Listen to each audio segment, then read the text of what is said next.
I'm done gatekeeping. Let's talk about Letters to Maxine. This gripping novel follows Officer Maxine McMenamin as she hunts a serial killer targeting teens. Paired with veteran William Kelly, their investigation heats up in more ways than one. Danger, romance, and suspense collide in this must-read thriller. Don't miss out on the latest in the Kelly Chronicles series. Had your night not come to your aid, I fear I would have revealed myself and acted out of admiration and my sense of duty. I watched your hero cry out, "Max, Max, Maxine," after ordering Officer Keegs to give flight. We cannot dismiss your knight's exclamation as a trivial worry. No, and again, I say no. His voice held a greater presence. I sensed passion and, dare I say, fear. And although I am jealous about his apparent feelings for you, I must remain sober and steadfast in my calling. I have since fought the urge to avenge you by disposing of your attacker. Even that night, watching with fearful eyes, I hatched a plot to retribute your suffering. However, I am not a murderer. To the contrary, I am a deliverer of peace and liberty. I've been writing to you for some months regarding the ones I've rescued.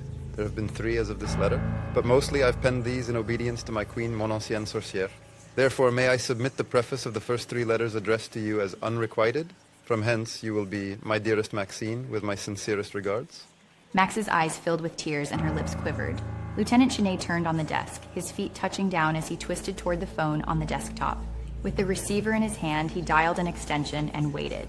A muffled voice answered. Major Case Corman. This is Lieutenant Cheney from the 6-3. As Cheney's conversation faded, Max's mind replaced it with the fear of stalkers and killers. She flashed back to that night. She felt the blackness of the side street, and the breath choked from her lungs. The complete silence of her attacker and the overwhelming stench of his filth left her frozen in fear, as if reliving the horrifying experience. She looked at Kelly, who squinted at her. His eyes became stoic. Listen, Max, I've got you, and will do everything I can to keep you safe. Deep breaths, sweetheart. Promise nothing will touch you. Maxine forced a smile with a glance. She wanted to hold Kelly's attention, hoping he would have a word, look, or touch that would bring relief.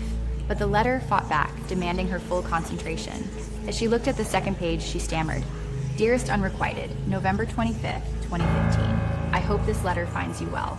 In this first introduction, I need to explain myself. Max looked first at Cheney and then at Kelly. This can't be happening.